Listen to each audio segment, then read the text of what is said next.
apa kabar? Salam sehat selalu. Selamat datang kembali di Komunikasi Asik, tempat di mana kita bakalan ngobrol peristiwa seputar komunikasi dan pastinya dengan topik-topik yang seru. Hari ini saya Nursifa selaku host, sudah ditemani oleh narasumber kita yang kece sekali ya hari ini. Ada Mbak Rosa. Halo Mbak Halo, Rosa. Siva, halo, Dadah dulu ke Sobat Sobat Asik. Bagaimana Mbak Rosa kabarnya? Sehat-sehat. Sehat juga, Siva? Sehat, alhamdulillah. Oke. Kesibukannya masih sama ya? Masih nemenin teman-teman mahasiswa yang kece badai ya. Yang Kece oke-oke badai semua. dan banyak cerita unik-unik ya. Oke. Oke Mbak, hari ini kan kita bakalan ngomongin soal persuasif nih. Tentang gimana kita saling membujuk dan merayu, kalau kata Mbak Rosa ya. Iya, merayu-rayu. Merayu-rayu dan juga mempengaruhi orang lain gitu ya. Tapi ternyata dalam kita mempengaruhi, membujuk gitu, merayu itu ada teknik-teknik tertentunya ya. Ada apa aja sih tips-tipsnya? Tips-tipsnya. Kalau Sobat Komik penasaran, tetap nonton video ini, jangan di skip karena banyak banget resep rahasia yang bakalan dibagikan oleh Mbak Rosa hari ini. Tapi sebelum kita masuk ke tekniknya nih Mbak, ada nggak sih poin-poin penting yang harus kita kuasai dulu gitu? Kita pegang dulu nih konsep-konsep kuncinya gitu sebelum akhirnya kita mengimplementasikan tekniknya. Gitu. Iya, oke. Pada dasarnya kalau kita melakukan proses persuasif gitu ya, ada kita menyebutnya sebagai, jadi orang yang kita persuasif itu adalah persuadi. Nah, persuadi dalam konteks ini dia menjadi hal yang utama untuk kita perhatikan. Yang pertama perlu dilihat adalah soal dari personal konteksnya. Jadi personal konteks yang dimaksud di sini lebih pada frame of reference, sudut pandangnya sifat seperti apa, misalnya seperti itu. Lalu juga yang tidak kalah penting memperhatikan lingkungan. Jadi lingkungan sekitarnya seperti apa, apakah mereka ada di lingkungan yang noise gitu ya, atau di lingkungan yang tenang gitu. Juga yang tidak kalah penting berikutnya, kita memperhatikan yang namanya aspek afeksi ya atau emosional, apakah dia sedang bad mood atau tidak, atau misalnya dia sedang marah gitu ya. Tentu kalau kondisi-kondisi itu kita perhatikan, maka teknik ini itu akan jauh lebih efektif. Nah, seperti itu kurang lebihnya. Berarti kurang lebih ada bagaimana frame reference, kemudian suasana hati, kemudian bagaimana lingkungan sekitar gitu ya.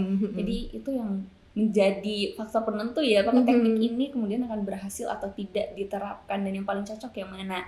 Nah, kira-kira tekniknya ada apa aja Mbak? Dan bagaimana kita menerapkan itu dalam kehidupan kita sehari-hari gitu? Kalau bilang teknik itu pasti banyak banget ya, tapi di sini mungkin saya akan memberikan beberapa aja, yang lain nanti bisa ditonton di berikutnya gitu ya, supaya durasinya nggak panjang. Jadi selain beberapa kondisi tadi, sebenarnya juga kita perlu mempertimbangkan aspek fisik ya. Jadi kalau misalnya persuadi kita itu ngerasa capek atau dia sedang dalam kondisi fisik yang tidak memungkinkan, sakit atau seperti apa, nah itu akan kita jauh lebih effort untuk menggunakan teknik ini. Yang pertama itu ada yang disebut sebagai payoff idea. Nah mungkin banyak istilah-istilah asing ya teman-teman, tapi nanti semoga relate dengan kehidupan sehari-hari gitu ya. Saya coba untuk menjelaskan yang itu berhubungan dengan teman-teman. Nah, payoff idea ini dia berkaitan dengan memberi reward gitu ya. Reward atau semacam mungkin bahasa yang agak ekstrim, iming-iming gitu ya. Diiming-imingi sesuatu supaya mereka misalnya mau mengikuti kita atau mengikuti gagasan kita. Sebagai contoh misalnya kalau Siva beli kopi itu kan suka ada bundling atau apa gitu ya. Nah, gitu ya.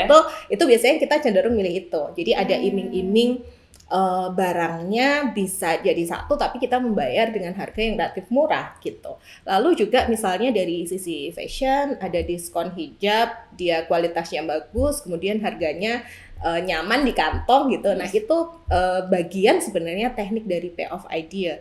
Lalu ada juga yang disebut sebagai red hiring ya, namanya red hiring. Nah, red hiring ini dia seperti mengalihkan pembicaraan dengan sesuatu yang lebih kita kuasai. Jadi misalnya kita punya kekuatan argumen apa, itu yang kemudian kita push gitu ya, supaya audiens percaya pada kita. Salah satu contohnya misalnya kalau ini argumen-argumen yang sering muncul di debat-debat politik, nah itu dia akan memberikan kekuatan dia ya, kekuatan argumennya apa.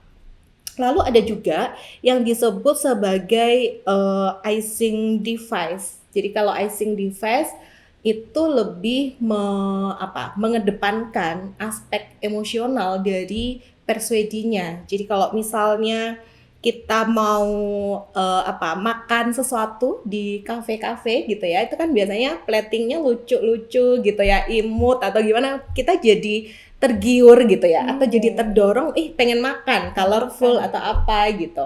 Padahal mungkin sebenarnya rasanya kita nggak tahu ya.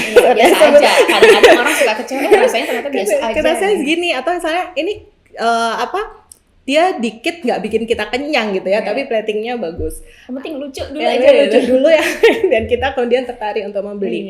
Atau misalnya display di ketika kita beli di offline store misalnya, itu ada display yang menarik. Nah, itu yang kemudian kita akhirnya tertarik di situ. Nah, itu sebenarnya lebih menyentuh pada aspek-aspek emosionalnya. Nah, selain emosional, ada nih yang emosional tapi yang lebih hard gitu ya.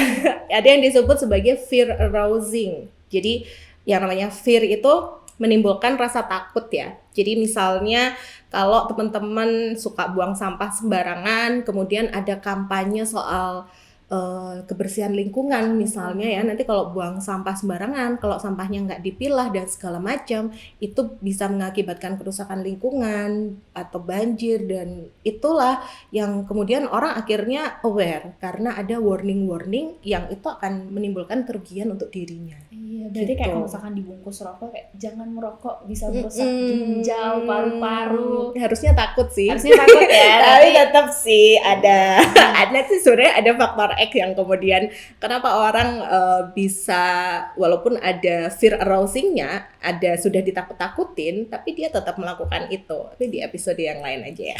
Kita bahas teknik dulu. Kemudian ada dua lagi, itu yang disebut dengan teknik asosiasi. Jadi kalau teknik asosiasi itu kita saya membahasakannya mungkin seperti merangkul persuadi ya. Merangkul persuadi untuk notice hal-hal yang penting. Nah, misalnya kalau kita sedang ada di bulan Ramadan, nah itu biasanya sirup-sirup manis yang muncul gitu ya. Nah, itu iklan-iklan itu dalam tanda petik ya, memanfaatkan momen itu supaya dia bisa lebih dekat dengan audiens. Jadi dia mengasosiasikan dengan peristiwa-peristiwa penting supaya audiens bisa notice, oh ada ini, ada itu gitu ya, ada peristiwa ini. Disesuaikan dengan momen yang lagi happening itu apa ya, gitu ya. Bisa momen atau mungkin kadang peristiwa-peristiwa yang sifatnya lebih menyentuh, artinya bisa cenderung lebih sedih gitu, ya bisa dipakai juga sebenarnya ya. Bencana alam gitu. Bencana alam, kemudian orang mengumpulkan dana ya untuk hal-hal yang positif gitu, untuk fundraising atau membantu korban, itu it's okay. Lalu ada yang disebut sebagai integrasi. Nah, yang namanya mengintegrasi, dia lebih menyatukan diri ya. Kalau ini menyatukan diri dengan persuadi, misalnya kalau di aplikasi-aplikasi online tuh kan banyak kita menyapa persuadi atau audiens tuh dengan nama, misalnya halo Siva, hari ini ada diskon untukmu gitu. Dia sok kenal banget ya kita. Kayak suka aplikasi hijau. Ya, aplikasi hijau suka nyapa-nyapa kita nih, say hello atau apa. Nah, itu disebut dengan integrate atau mengintegrasikan. Itu sih. Baik. Jadi kurang lebih di antara 5 teknik ini ada nggak sih yang bisa kita kolaborasikan, teknik A dan teknik B supaya persuasi yang kita lakukan tuh bisa lebih baik gitu, atau lebih efektif. Ya, sebenarnya ada yang bisa diintegrasikan ya. Misalnya kalau kita tadi asosiasi dengan teknik integrasi misalnya. Jadi ketika ada momen tertentu kita langsung sapa aja persuadi atau audiensnya. Kalau dalam konteks iklan seperti itu. Tapi kalau dalam konteks yang lain, misalnya dalam konteks politik, bisa juga seperti itu. Jadi si aktornya itu bisa langsung terjun ke lapangan, menemui konstituennya, misalnya calon-calon kepala daerah misalnya atau calon presiden waktu kampanye kemarin, seperti itu bisa. Jadi bisa saling dikolaborasikan ya. Nah, Mm-mm, tadi kan mm-mm. Mbak kita udah ngomongin soal teknik. Mhm. Ada nggak sih metode-metode ini? Kadang-kadang orang suka ketukar teknik sama metode, dipikirnya sama, padahal sebenarnya beda ya. Gitu. Iya. Kurang lebih gimana Mbak? Apa sih beda antara teknik dan metode dalam persuasif ya khususnya gitu? Dan metode-metodenya apa aja gitu yang harus kita lalui gitu? Ya, sebenarnya kalau bicara metode dan teknik itu hampir mirip ya, saudaraan ya. Dia saudaraan. Jadi kalau teknik itu lebih ke cara. Jadi ketika di lapangan itu oh ini loh langsung ketemu gitu ya. Tapi kalau metode dia lebih ke tahap atau ada proseduralnya yang mau dilewati itu seperti apa. Nah, kalau di persuasif mungkin juga ada banyak metode ya, ada beberapa referensi juga, tetapi mungkin yang paling banyak dipakai atau tidaknya sering dipakai itu ada yang disebut sebagai metode partisipasi. Jadi orang kemudian dia ikut terlibat di situ. Misalnya kita mau mengajak untuk kerja bakti, misalnya ini hal yang sederhana ya di lingkungan tempat kita tinggal. Kalau kita ngajak, tapi kemudian kita tidak ikut terlibat, ya sama aja. Orang sebenarnya butuh kita menyebutnya sebagai keteladanan gitu ya. Orang butuh siapa yang diikuti gitu. Nah, maka kita sebagai persuader juga harus sebenarnya ikut berpartisipasi juga. Nanti persuadi itu kita akan lebih mudah mengajaknya gitu. Jadi cara pendekatannya salah satunya seperti itu. Kemudian terlibat langsung. Kemudian bisa juga pakai metode yang berikutnya, misalnya bisa pakai metode asosiasi. Nah, asosiasi ini hampir mirip dengan teknik tadi ya, hampir mirip dengan teknik asosiasi. Cuman mungkin ada bentuk yang perlu digarisbawahi, ada bentuk keterlibatannya. Jadi misalnya di zaman COVID kemarin kita meminta untuk vaksin. Selain menyebutkan bukti-bukti vaksin itu akan menyebabkan atau bisa membuat kita paling tidak meminimalisir kena COVID misalnya gitu.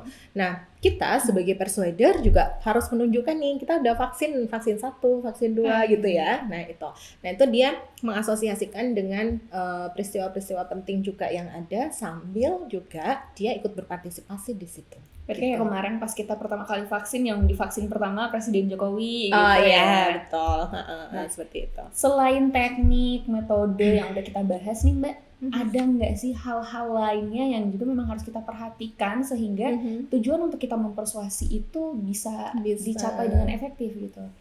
Ya, pastinya banyak hal yang perlu dikerjakan ya teman-teman, karena yang namanya proses persuasif itu tidak tiba-tiba kemudian orang bisa mengikuti apa yang kita sampaikan gitu. Maka ada yang disebut juga sebagai strategi. Nah, ada beberapa strategi yang perlu kita lihat. Misalnya ketika pertama ada yang disebut sebagai strategi pasif ya. Jadi strategi pasif itu misalnya kita mengupload sesuatu di media sosial, entah konten atau mungkin kita membuat sesuatu yang ingin audiens kita melihat kita sebagai seorang influencer atau misalnya beauty influencer misalnya seperti itu. Jadi ibaratnya tanpa mendekati audiens secara langsung, kita upload konten yang menarik, yang itu bisa dinotis oleh persuadi kita, itu bisa dijadikan sebagai salah satu strategi. Ya, tapi kita melihat dulu kembali pada hal pertama tadi, audiensnya siapa yang ada, yang mau kita persuasifkan gitu ya, atau yang mau kita pengaruhi itu siapa. Kemudian ada yang juga yang disebut sebagai aktif strategi. Nah, aktif strategi ini misalnya ketika kita mau pergi ke luar ya, misalnya Mbak Siva mau studi gitu ya, misalnya amin gitu ya, pasti dilanjut.